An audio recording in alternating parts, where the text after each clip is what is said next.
നമസ്കാരം. അസ്ട്രോളജിക്കൽ ലൈഫിലെ എല്ലാ ജനങ്ങൾക്കും ബന്ധുമിത്രാദികൾക്കും 1000 നന്ദി, നമസ്കാരം. ഞാൻ ഡോക്ടർ എം ഷിബു നാരായണൻ മുമ്പായം. എല്ലാവർക്കും 2026 പുതുവർഷ ആശംസകൾ നേരുന്നു. അവിട്ടം നക്ഷത്രക്കാരുടെ ഫലത്തെയാണ് പറയാൻ പോകുന്നത്. അവിട്ടത്തിന് മകരക്കൂറ് ആദ്യത്തെ 30 നാഴിക വരെ മകരക്കൂറും അവസാനത്തെ 30 നാഴിക കുംഭക്കൂറുമാണ്. ഇങ്ങനെ 30 നാഴിക എന്ന് പറയുന്നത് 12 മണിക്കൂറാണ്. അപ്പം 12 24 മണിക്കൂറാണ് ഒരു നക്ഷത്രം. അപ്പം മകരക്കൂറുകാർക്ക് ഈ വർഷം തുടക്കം ഇത്തിരി ബുദ്ധിമുട്ടുകളാണ്. പിന്നെ കുറച്ച് കാലം കുറച്ചും കൂടെ നല്ലതാണ്. പിന്നെ വീണ്ടും നമുക്ക് ഇത്തിരി പ്രയാസങ്ങളുള്ളതാണ്. കാരണം വേഴൻ 2026 6-ാം മാസം വരെ മകരക്കൂറുകാർക്ക് 6-ലാണ് വേഴൻ നിൽക്കുന്നത്. 2026 6-ാം മാസം മുതൽ 2026 10-ാം മാസം വരെ 7 വരും. അത് നല്ലതാണ്. പിന്നെ വീണ്ടും ഈ മകരക്കൂറുകാർക്ക് 2027 ജനുവരി വരെ 8-ൽ സഞ്ചരിക്കും. 8-ൽ നിന്ന് മാറി വീണ്ടും ഒരു കൊല്ലം 7-ൽ സഞ്ചരിക്കും. അപ്പോൾ ആ ഒരു കൊല്ലം നമുക്ക് നല്ലതാണ്. 2027-ലാണ് ആ ഭാഗ്യം നമുക്ക് കിട്ടണത്. പക്ഷെ എങ്കിലും ഈ 2026-ൽ കുറച്ച് ഗുണങ്ങൾ പ്രതീക്ഷിക്കുക. എന്നാൽ ദോഷങ്ങളുണ്ടും താനും. കാരണം വേഴൻ 6-ൽ നിൽക്കുമ്പോൾ ഗുണാർത്ഥ ചോര, ക്ഷത, രോഗ, ശത്രു അങ്ങനെ കടബാധ്യതകൾ, കടങ്ങൾ കൂടി വരും. നമുക്കായിരുന്നാലും കടം കൂടുമ്പോൾ വിഷമമല്ലേ? ഇങ്ങനെ കടം കൂടിയ എങ്ങനെ? ഇപ്പോഴുള്ള കടം അല്ല കേട്ടോ. നിങ്ങൾക്ക് 2025 മാർച്ച് മാസം വരെ 7-ാണ്ട് ശനി ഇല്ലേ? കഴിഞ്ഞ 7.5 കൊല്ലം കൊണ്ടുള്ള കടമാണ് ഇപ്പോഴും നിങ്ങളേറ്റി അലട്ടുന്നത്. അപ്പോൾ കടമൊക്കെ തീർക്കാൻ പറ്റി സമാധാനമായിട്ടിരിക്കും. കൈയിരുന്നത് നഷ്ടപ്പെട്ടു പോകേണ്ട സമയവും വീടും വസ്തുവും ധനവും പണവും എല്ലാം നഷ്ടപ്പെട്ട് കൊട്ടാരത്തിൽ രാജാവിനെ പോലെ ജീവിച്ചിരുന്നവർ, ചെങ്കോലും കിരീടവും എല്ലാം നഷ്ടപ്പെട്ട് വനത്തിൽ കയറിയതുപോലുള്ളൊരവസ്ഥയിൽ നിന്നാണ് നിങ്ങളിപ്പോൾ രക്ഷപ്പെട്ട് വന്നുകൊണ്ടിരിക്കുന്നത്. അപ്പോൾ ആ കടബാധ്യതകൾ നമുക്ക് കൂടി വരില്ല, ഉള്ളത് കുറഞ്ഞു വരും. അത് പിള്ളേരുടെ വിദ്യാഭ്യാസം, വിവാഹം, നമ്മുടെ പ്രവൃത്തി, വ്യാപാര, ഏജൻസി ഇതിനൊക്കെ വേണ്ടിയായിരിക്കും. അപ്പോൾ നമുക്ക് ഉള്ളതിനെ നിലനിർത്തി പ്രവർത്തിച്ച പരാജയം മാറി വിജയം കിട്ടും. കാരണം മകരക്കൂറുകാർക്ക് ശനി ഇപ്പം 3 നിൽക്കുമ്പോൾ ഒരു തൊഴിലാളി മുതലാളിയായിട്ട് ജീവിക്കുന്ന സമയമാണ്. അപ്പോൾ ആ ഒരു ഭാഗ്യം നമുക്ക് തീർച്ചയായിട്ടും കിട്ടും. അപ്പോൾ വേഴനം 6-ൽ വന്നാൽ ആ കടബാധ്യതകളുണ്ടാകും.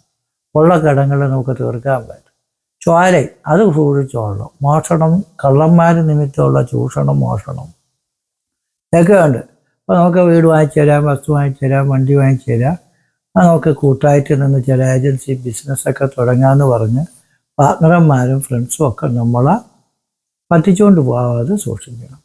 ക്ഷതം മറിഞ്ഞ് വീണ് കൈകാല് ഓടിയുന്നതും ആശുപത്രിയിൽ പോയാൽ സർജറിയൊക്കെ വേണമെന്ന് പറയുന്ന സമയമാണ്. ചെറിയ ഒരു മുറിവ് വന്നാലും ഉടനെ സർജറി വേണമെന്ന് പറയും. ഒന്ന് ഇൻഷുറൻസൊക്കെ എടുത്ത് വെച്ചാണ്. ക്ഷതം മറിഞ്ഞ് വീണ് കൈകാല് ഓടിയുണ്ട്. രോഗം തന്നെ. ചെറിയ അസുഖം വന്നാലും ആവില്ല.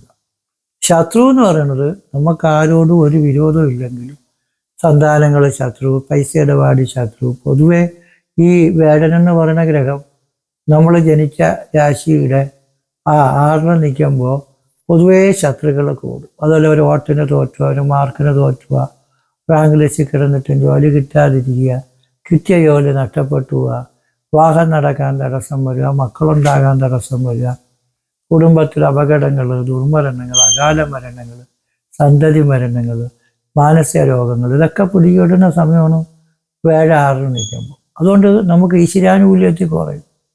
അമ്പലത്തിൽ പോണ ആളും ഭക്തിയോടുകൂടി ജീവിക്കുന്ന ഒരാളും ജപവും തപവും അമ്പലവും ദൈവങ്ങളെയൊക്കെ ഉപേക്ഷിച്ച് കളയാൻ തോന്നും. ചിലർ ജാതിയും വിട്ടും മതവും വിട്ടും നാടും വിട്ടും വീടും വിട്ടു പോകാൻ തോന്നും. അങ്ങനെയൊക്കെയുള്ള ബുദ്ധിമുട്ടുകളാണ് മകരക്കൂറുകാർക്ക് 2026 6-ാം മാസം വരെ. അത് കഴിഞ്ഞാൽ 2026 10-ാം മാസം വരെ 7-ൽ വരും. അത് നല്ലതാണ്. 7 വരുമ്പോൾ സൗമ്യ സപ്തമക വിവാഹ ഘടനമാണ്. ഭാര്യ വേണ്ട ഭർത്താവ് വേണ്ടെന്നൊക്കെ പറയണവർക്ക് വിവാഹം, കുടുംബ സൗഖ്യം, ബന്ധുഗുണം അതൊക്കെ കിട്ടും. ഒരു വിവാഹത്തിന് പല രാജ്യക്കാരും മതക്കാർ, രാഷ്ട്രീയക്കാർ, സംഘടനക്കാർ, സമുദായക്കാർ, സകല ആൾക്കാരും ഒന്നിച്ച് നിൽക്കുന്ന പുണ്യകർമ്മമാണ് വിവാഹം. അതേപോലെ സകല നാട്ടുകാരും വീട്ടുകാരും കൂട്ടുകാരും സ്നേഹമായിട്ട് സന്തോഷമായിട്ട് സഹായമായിട്ടും നമുക്ക് കൂടി വരും, നല്ലത് വരും. നഷ്ടപ്പെട്ടു പോയ പൈസ, പൂർവിക വസ്തുക്കൾ, ജോലി, നല്ല പ്രൊമോഷൻ, നല്ല സാലറി, നല്ല പ്രോഫിറ്റ്, നല്ല കമ്മീഷൻ ഇതൊക്കെ കിട്ടും. അധികം സിയാൽ ഫലം, അധികമായ നേട്ടങ്ങളും ഭാഗ്യങ്ങളും ഒക്കെ കിട്ടും. അങ്ങനെ നമുക്ക് രക്ഷപ്പെടാൻ പറ്റും. വേറെ 7 ഉച്ചത്തിലാണ് വരുന്നത്. ഉച്ചത്തിൽ നാ സുംഗസ്ഥിതയെ തനുപദോ സദനസ്സ വീരാം ജേതാന്തിഷാം കലുഭവേൽ പ്രഥമാന തേജോ എന്നാണ്. നല്ല പൈസ കിട്ടും, ഉത്സാഹം കിട്ടും, വീരത്വം കിട്ടും. ജേതാവെന്ന് വെച്ചാൽ ഏത് കാര്യത്തിനും പോയി വിജയിച്ച് നേടി വരും. പരീക്ഷയ്ക്കും മത്സരത്തിനൊക്കെ പോയി ഉന്നത വിജയം നേടിയാണെന്ന് ജേതാവെന്ന് പറയും. നമ്മളിപ്പോൾ പരീക്ഷയ്ക്കും മത്സരത്തിന് പോയില്ലെങ്കിൽ നമ്മൾ ചെയ്യുന്ന പ്രവർത്തനങ്ങളിൽ വിജയിച്ച് നേടി പുരോഗതി കൈവരിച്ച് വലിയ മിടുക്കനായിട്ട് വരാനും കൃഷി, നാൽക്കാലി, വ്യാപാരം, പ്രവൃത്തി എല്ലാത്തിലും നമുക്ക് അഭിവൃദ്ധിയൊക്കെ കിട്ടാനുള്ള സാധ്യതകളും 7 വരുമ്പോൾ ഉണ്ടാവും. പിന്നെ 7ൽ നിന്ന് വീണ്ടും മാറി 8 വരും. അവിടെ 2027 ജനുവരി വരെ അവിടെ ഇച്ചിരി മോശമാണ്. വീണ്ടും ഈ 2027 ജനുവരി കഴിഞ്ഞാൽ വേഴം വീണ്ടും നമുക്ക് 7ലാണ് ഒരു വർഷം നിൽക്കുന്നത്. അപ്പോൾ അതുകൊണ്ട് ആശ്വസിക്കുക, സന്തോഷിക്കുക, സമാധാനിക്കുക. നല്ല നേട്ടങ്ങളും ഈശ്വരഭക്തിയൊക്കെ കൂടി ഹീറോയിട്ടിരിക്കുന്ന ഒരാൾ ഹീറോ ആയിട്ട് വരും. അങ്ങനെ നല്ലതാണ്. പിന്നെ ശനി 3 നിൽക്കുന്ന സമയവും നമുക്ക് ആരോഗ്യവർദ്ധന, പ്രവചനങ്ങളുടെ പ്രീതി, നാനാപ്രകാരേണ ധനലാഭം, ആരോഗ്യം, നിർവമാനം, അങ്ങനെ രാജാവിൻ്റെ അധികാരികളുടെ പ്രീതി, സഹായം, സന്തോഷം, ധനസമാധാനം, ധാരാളം ധനങ്ങളൊക്കെ വന്ന് ചേരാനുള്ള യോഗം, നല്ല സുഹൃത്തുക്കളും ബന്ധുക്കളൊക്കെ കിട്ടും. എല്ലാ കാര്യത്തിനും വിജയവും മനസ്സന്തോഷവും യശസ്സും സന്താനലാഭം മുതലായ ഐശ്വര്യങ്ങളൊക്കെ കിട്ടുന്ന സമയമാണ് ശനി 3 നിൽക്കുന്നത്. അതുകൊണ്ട് മകരക്കൂറുകാരെ സംബന്ധിച്ചിടത്തോളം അവിട്ടത്തിന് നല്ലതാണ് ഈ സമയത്തിൻ്റെ പ്രത്യേകത. ദോഷങ്ങൾ മാറി കിട്ടും. കുംഭക്കൂറുകാർ അവിട്ട നക്ഷത്രക്കാർക്ക് തുടക്കത്തിലെ ഈ വർഷം 2026 6-ാം മാസം വരെ 5ലാണ് നിൽക്കുന്നത്. അത് നല്ലതാണ്. 2ഉം 11ഉം ഭാവം വഹിച്ചാണ് വേഴഗ്രഹം നമുക്ക് 5 നിൽക്കുന്നത്. 2 പറഞ്ഞ വിദ്യ, കുടുംബം, ധനം. ഏത് വിദ്യകൾ പഠിക്കണവർക്കും പഠിപ്പിക്കുന്നവർക്കും സ്കൂള്, കോളേജ് ഇതുമായി ബന്ധപ്പെട്ട് പ്രവർത്തിക്കുന്നവർക്കൊക്കെ വിദ്യാഭ്യാസപരമായ നേട്ടങ്ങളും പഠിപ്പിച്ച് പ്രവർത്തിച്ച് പൈസകളൊക്കെ കിട്ടും. വിദ്യാഭ്യാസ നേട്ടങ്ങൾ കിട്ടും. മത്സരങ്ങളിലും പരീക്ഷകളിലും ഉന്നത വിജയമൊക്കെ കിട്ടും. അങ്ങനെ വിദ്യയ്ക്ക് അഭിവൃദ്ധി കിട്ടും. കുടുംബം എന്ന് വെച്ചാൽ അച്ഛൻ, അമ്മ, ഭാര്യ, ഭർത്താവ്, മക്കൾ, മരുമക്കൾ, ചെറുമക്കളെല്ലാം ചേർന്നാലാണ് കുടുംബം. കുടുംബ ബന്ധങ്ങൾ സ്നേഹമായിട്ടും സന്തോഷമായിട്ടും വരും. അതേപോലെ ധനം, നമുക്ക് പൈസയില്ലാതെ ജീവിക്കാൻ പറ്റില്ല. നിറയെ പൈസയും കാര്യമൊക്കെ കിട്ടി വർഷങ്ങൾ കൊണ്ട് കിട്ടാതെ കിടക്കുന്ന കുടുംബസ്വത്തുക്കൾ കിട്ടും. നിങ്ങൾക്ക് പണയം വന്ന് ജപ്തി ചെയ്തു പോകുന്ന പൂർവിക വസ്തുക്കളൊക്കെ എങ്ങനെയെങ്കിലും നമുക്ക് തിരിച്ചു പിടിക്കാൻ പറ്റും. അങ്ങനെ ഉള്ള വസ്തു വിറ്റാലും വേറെ വസ്തുവും വീടും ഒക്കെ വാങ്ങിക്കാൻ പറ്റും. അങ്ങനെ വിദ്യയ്ക്കും കുടുംബത്തിനും ധനത്തിനും നല്ലത് വരും. 11ാം പടവ് എന്ന് പറയുന്നത് സർവാഭീഷ്ടാഗമോ, സർവഇഷ്ടകാര്യങ്ങൾ സാധിക്കും. ജ്യേഷ്ഠന്മാരെ കൊണ്ട്, ഭ്രാതാവമ്മ പെറ്റ സഹോദരങ്ങളെ കൊണ്ട് സഹായം കിട്ടും. അർത്ഥലാഭം, പൈസ കിട്ടും. ജോലി, അധികാരമൊക്കെ കിട്ടും. നമുക്ക് കഴിവുകൾ കൊണ്ട്, അധ്വാനം കൊണ്ടൊക്കെ നമുക്ക് ചെറിയ പ്രയത്നം കൊണ്ട് വലിയ നേട്ടങ്ങൾ കിട്ടാനുള്ള ചാൻസ് ഉണ്ടാവും. 5ലാണ് 2026 6-ാം മാസം വരെ വേഴഗ്രഹം സഞ്ചരിക്കുന്നത്. ആ സമയത്ത് നമുക്ക് പുത്രസ്യലാവോ അഥവാ ആരോഗ്യം, പ്രതിബോധയശ, മനസന്തുഷ്ടിശ, പുണ്യോദയ, സന്താനലാഭം, ആരോഗ്യം, ബുദ്ധി, മനസ്സിന് സന്തോഷം, പുണ്യം ഇതൊക്കെ കിട്ടും. എന്ത് കാര്യത്തിന് പോയാലും വിജയവും നേട്ടമൊക്കെ കിട്ടും. ഈ വർഷം 2026 6-ാം മാസം വരെ കുംഭരാശിക്കൂർ ഔട്ടത്തിന് വേഴൻ 5ലാണ് നൽകുന്നത്. ഈ 2026 6-ാം മാസം മുതൽ 2026 10-ാം മാസം വരെ 6ൽ വേഴം വരും. അപ്പോൾ ഈ 6, 3, 6, 8, 12 വേഴം സഞ്ചരിക്കുമ്പോൾ ഭാഗ്യാഭിവൃദ്ധികൾ കുറയും. ഭാഗ്യം പെട്ടെന്ന് നിന്നുപോയതുപോലെ, പൈസ പെട്ടെന്ന് നിന്നുപോയതുപോലെ, കാര്യങ്ങൾ പെട്ടെന്ന് അങ്ങ് സ്റ്റോപ്പായതുപോലെയൊക്കെ തോന്നുന്നത് അങ്ങനെയാണ്. കാരണം അതുകൊണ്ട് ഈശ്വരാനുകൂല്യം മങ്ങിപ്പോയതുപോലെ വരും. അപ്പോൾ കൃണാർത്ഥ ചോര, ക്ഷത, രോഗ, ശത്രുഗുണബാധ്യത, ക്ഷതവും രോഗവും ശത്രുവും ഒക്കെ ഉണ്ടാവും. ആ സമയത്തുള്ള സാമ്പത്തിക ഇടപാടുകൾ സൂക്ഷിക്കണം. മരുന്നും മന്ത്രവും വേണം.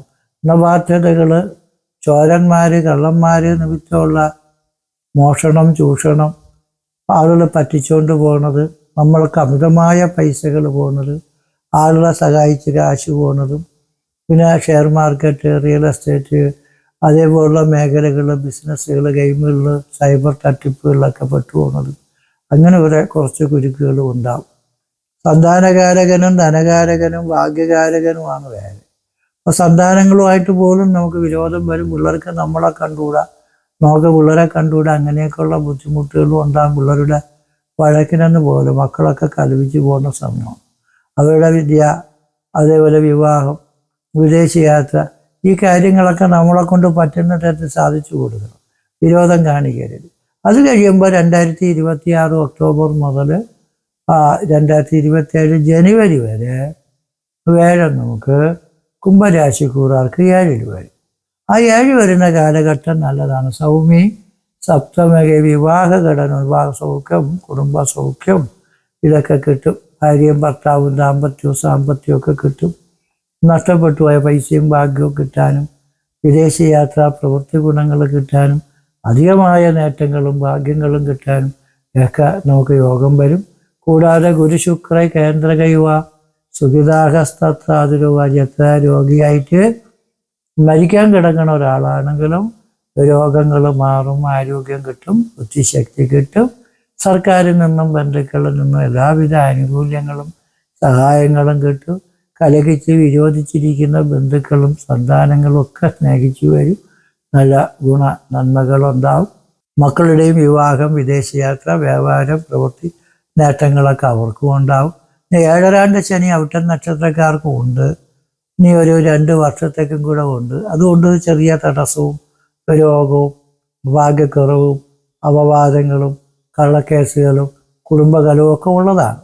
അതിന് നമ്മൾ ശാസ്താവിനെയും ശിവനെയും ഭജിച്ച് ഈ പറയുന്ന 6 വേഴം വരുമ്പോൾ വിഷ്ണുപൂജകളും സുദർശന പൂജകളും, അതേപോലെ നരസിംഹമൂർത്തി പൂജ, ശത്രുസംഹാര പൂജയൊക്കെ ചെയ്യുന്നതും, സന്താനങ്ങൾക്ക് അഭിവൃദ്ധി കിട്ടുന്നതിന് വേണ്ടി സന്താന ഗോപാലമൂർത്തി പൂജ, സരസ്വതി പൂജ ഇതൊക്കെ ചെയ്യുന്നതും, കുടുംബദേവനെയും ഭജിക്കുന്നതും, നാഗർക്ക് വഴിപാടൊക്കെ ചെയ്യുന്നതും നല്ല. ജന്മത്തിൽ രാഹു നിൽക്കുന്ന സമയമാണ്.